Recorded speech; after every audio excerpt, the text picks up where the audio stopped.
You're listening to episode 172 of the Super League Pod, which will go down in history as the one with all the England acronyms, the Scottmore madness, and the Scoot swear words.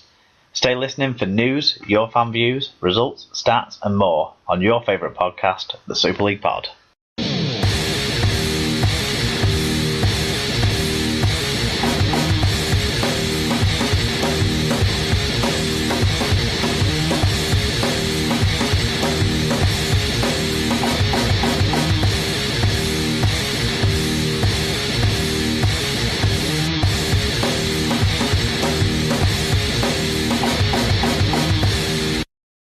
Hello everyone and welcome along to episode 172 of the Super League Pod. This is Mark, your resident Wigan fan host, and I'm delighted this week to be joined by Scoots Mackenzie, Sarah, who is our favourite Hull FC fan on the Super League Pod. So welcome along, Sarah. Thank you. It's good to be here. Now you're the first former listener of the year that's joined the co-host rotation. So obviously a proud moment for you to be a co-host on the Super League Pod, I'm sure. Definitely, yeah. Been looking forward to it. So for those of you who don't know Sarah so well, do you want to introduce yourself? Give the people a little bit of a background into how you got into rugby league, who you support, and how you came to support them, and a few things like that, and then we'll go through the normal stuff in the show. Do you want to introduce yourself? Yeah, so I'm Sarah. I'm a Hull FC fan. I started going when I was about 6 or 7. My dad is a Hull FC fan. My granddad was a Hull FC fan, and my great granddad was a Hull FC fan. So there wasn't a lot of choice as to which team I was going to support. Yeah, and then I don't know, probably early teens, I started going to a lot of away matches and carried on, had short maternity breaks when I had the children, and then got back into it again. You and your dad were on the TV on Thursday night at the your dad was basically middle of shot. I don't know if you It's caught that always when you bad watched when it it's back. on TV. It means that we're going to lose. And so it was again. I know, that horrible ground. Brilliant, and it's a family affair, isn't it? I think I've met a lot of your family. I think I've met your brother and maybe one of your aunties, I think, and your dad obviously a few times, and young Joshua, your son. Yeah, yeah. Met Helen as well. Yeah, and your brother-in-law, Yep, who's Owen, a who's Salford a fan. listener of the show. Yeah, it was Owen that got me into the show actually. So yeah, Brilliant. Okay, so just to tell everyone what's coming up, the news is led by the England squad selection, so that's what we're gonna talk most about in the news, Sarah. So I hope you're prepared. We've yeah, got a little bit of chat about women in rugby league to get mention of. Obviously, it was Mothering Sunday yesterday. It was International Women's Day during the week as well between shows. So there's a lot to talk about women in rugby league in the UK, so that's great. And we're going to cover all the results that obviously this week were decided by referees, as I'm sure we'll find out. yeah. Are you ready for some refs faulting? Definitely, always. Robert Hicks, top of the hit list for the Hull FC fans, I'm sure. And Bentham. And Bentham. What did he have to? Oh, was he the video ref? The video ref, yeah. Well, there you go. I'm sure we'll talk about that in length when we get to the Hull FC Leeds game. But we're going to start with a few bits of feedback and shout outs from all the listeners. Alan Walker at Paul Walker, he sent us a message to say another top episode, but I'll listen to proper sport first from now on. I think that's because I listened to proper sport last week before I did the recording. Just it might fall that way sometimes now that I'm not driving to Tom. I can sit at home and enjoy myself before I need to do a recording. Yeah. White Pie at White Pie got in touch. SLP recommends for me he said a newish tap room in Ashton in Makerfield called Twisted Vine.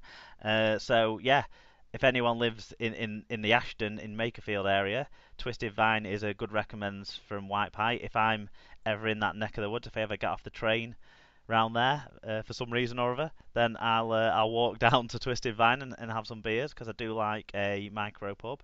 Paul O'Brien, he's one of our favourites, our referee and friend. He brought back an old feature. You'll remember this feature from every year of the Super League Pod, Sarah. He brought back Where You're Listening. He said Oh yeah.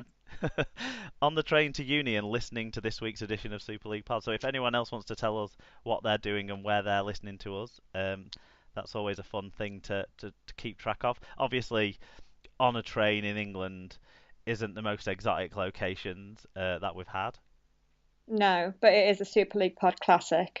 Exactly. That and sat in my van on the motorway as kind of the classics. Fat Boy Rob, this is one for you really, Sarah. He says, I hope you're going to cover off women's issues for us feminists, Sarah.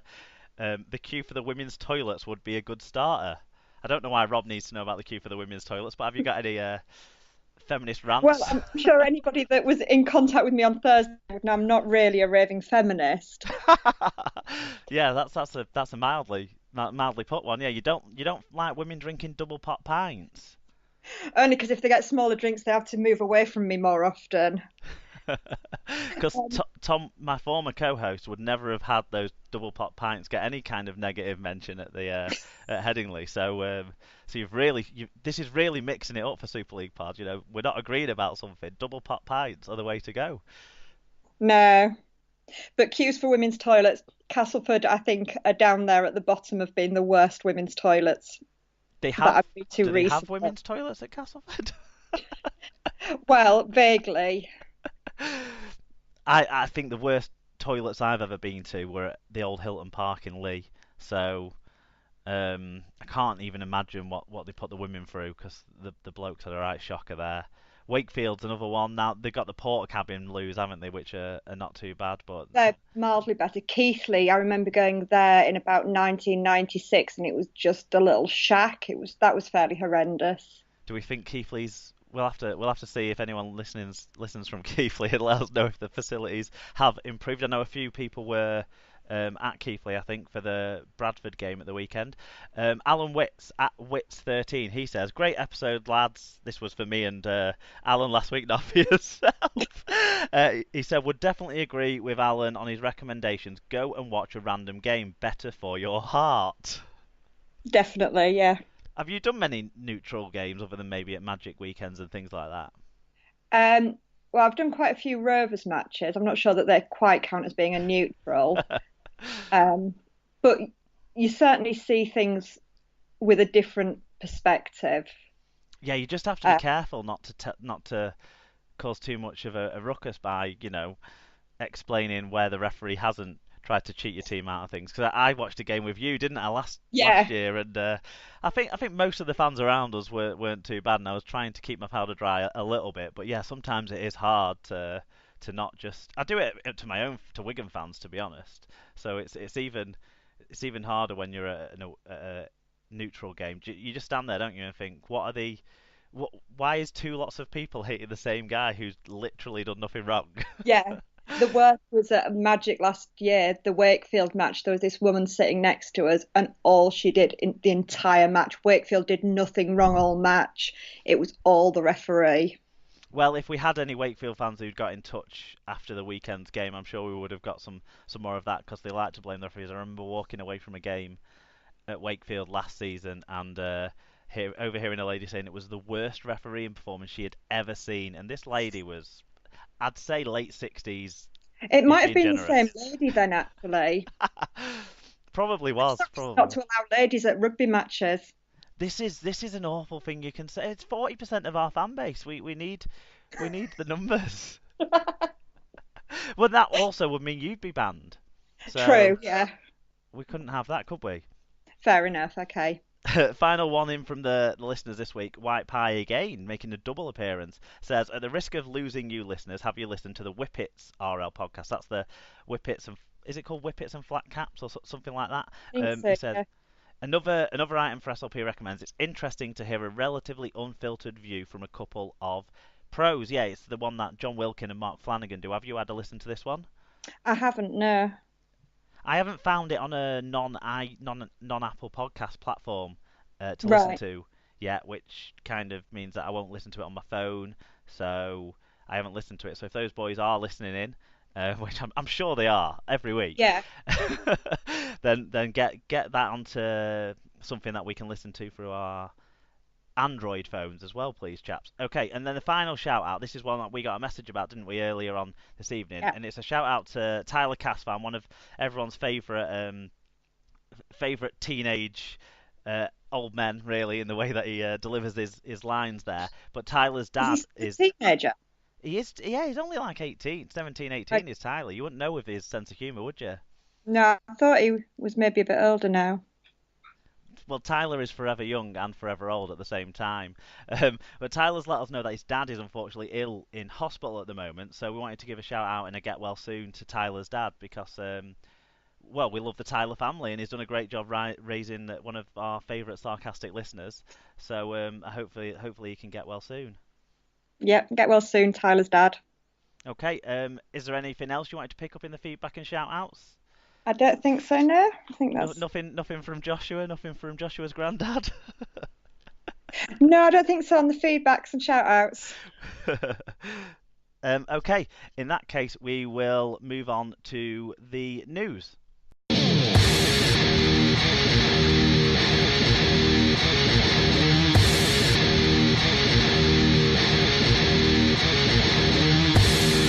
Okay, so it's the news now, sponsored by littlewarden.com. If you have a website, then visit littlewarden.com and see what they can do to help you. They can help you with domain expiration checks, redirects, and all sorts of other important background web stuff that they'll make simple for you. Little Warden, monitoring the tedious. That was the smoothest I'd read that one out. Normally I stumble over that one, so that's good. Okay, we're going to start, Sarah, with the England squads. So I'm going to go through England's elite performance squad that's been named. So this has been named by head coach Wayne Bennett.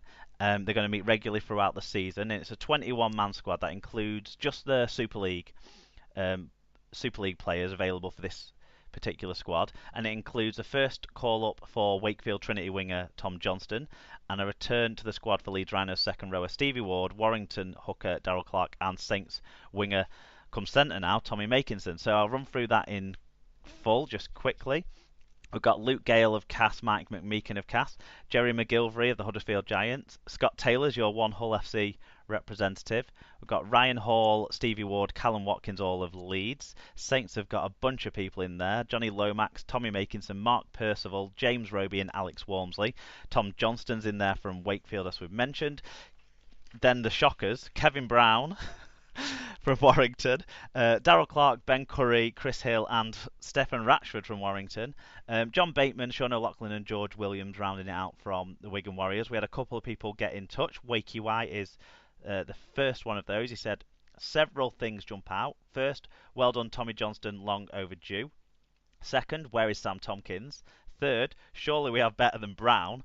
4, why so many underperforming Wire players? And 5, where is Matty Ashurst? And then Darts, at Mitchell Darts, who's an Australian, but he always bigs up the international scene. He says, wrapped for Johnston. That wrapped means happy in Australian, if anyone needed me to translate that. England international for many years to come. Absolutely confirmed Brown has something on the England officials. It would suggest so, maybe.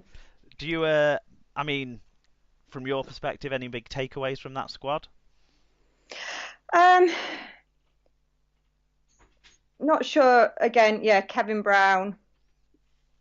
I'm not even sure I'd have Luke Gale in there after last international and the start of this season. I sort of had a quick look at how it sort of filled out across the positions, and it is pretty balanced. Although with potentially more back rowers than sort of you'd need in a squad, but I guess with people like Bateman, you can shove them in the centres, can't you? Yeah, and Curry is an option for that, isn't he? Yeah. What jumped out for me most of all is it's just continuity. There's not really any shocking names here. The players that are in that weren't in last time were probably players that were, you know, around the training, the performance squad, but not in the maybe the World Cup squad once the Aussie-based players got involved. So it's almost like he's just stuck with what he knew, which is a bit disappointing. Like copy and paste, isn't it? Really. Yeah, it's a bit. I'm a little disappointed with from that point of view. I mean, from a Hull FC perspective, you've got tons and so of Wigan in the night squad that you're going to go through in a minute for us, Sarah. But is there any of your players that you think should have been in this squad that aren't in this squad?